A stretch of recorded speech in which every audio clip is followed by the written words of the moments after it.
मैं हूं कमरुल मुनव्वर और आप देख रहे हैं समा डिजिटल।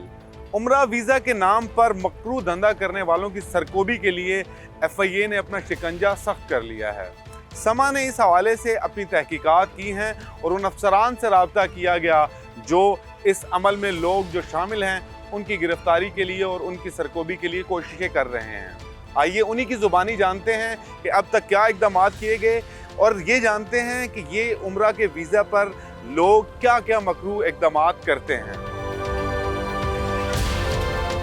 केसेस जो रिपोर्ट होते हैं उसमें जनरल ट्रेंड ये है कि जो यहाँ से उम्रा के लिए वीज़ा लेके जाते हैं उसमें बेगिंग का इशू ज़्यादा आ रहा है और बेगिंग के अलावा वहाँ से सऊदीया से फर्दर इलीगल माइग्रेशन का इशू आता है। उनकी फैमिली से रिलेटेड अगर कोई इस तरह का ट्रेंड मिल जाए कि जिसमें इलीगल माइग्रेशन ज़्यादातर होती है तो उसको ऑफलोड किया जाता है यहाँ एयरपोर्ट से। जो इलीगल माइग्रेशन है उस पर हम स्पेशली फोकस करके बैठे हैं, लेकिन इशू सबसे ज़्यादा ये आता है कि यहाँ से जो वीज़ा इशू होता है वो तो लीगल होता है और वीज़ा जो इशू होता है उसके बावजूद भी हम फैमिली बैकग्राउंड स्पेशली चेक करते हैं, फाइनेंशियल बैकग्राउंड चेक करते हैं। अब हमने स्क्रूटनी थोड़ी सी सख्त करवाई है, एम्बेसीज के साथ हम इन कम्युनिकेशन है। जराइम की तफसीलात तो आपने जान ली, लेकिन इस मुकद्दस इबादत को मकरू धंधा बनाने वालों के खिलाफ क्या इक़दाम किए जा रहे हैं, आइए ये जानते हैं FIA हुकाम से।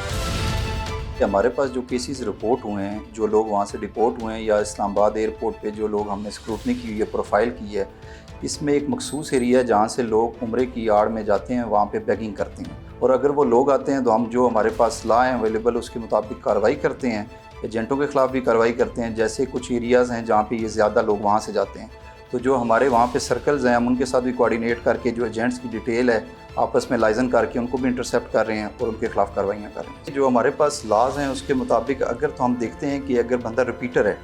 तो हम उसके खिलाफ एक्शन लेते हैं, अगर बंदा फर्स्ट टाइम जा रहा है तो हम उसके एजेंट के खिलाफ कार्रवाई करते हैं। इसी तरह जहाँ से इनको लाइसेंस मिलता है, जो एजेंट्स वगैरह हैं हम उन डिपार्टमेंट्स के साथ भी राब्ते में हैं, उनके लाइसेंस भी कैंसिल करवा रहे हैं और इस पर हम जो है ना एम्बेसीज वगैरह के साथ भी लाइसेंस रखा हुआ है। उम्रे की जो आड़ है ना उसमें तो सिर्फ उम्रे पे जाके बेगिंग की जाती है। इसके अलावा इंटरनेशनल रूटरीज हैं जहाँ पे यहाँ से बंदा पाकिस्तान से जेन्युइन तरीके से जाता है, जैसे ट्रांजिट रूट है दुबई का हो गया, सऊदीया आजकल एक बहुत बड़ा ट्रांजिट रूट है, वहाँ से लोग जो है ना फेक डॉक्यूमेंट्स पे आगे डिफरेंट यूरोपियन कंट्रीज़ में जाते हैं। ऐसे भी केस रिपोर्ट हुए हैं, उन पर हमने बड़ा स्ट्रॉन्ग एक्शन लिया है और जो एजेंट है वो उनको भी इंटरसेप्ट किया है और उनका भी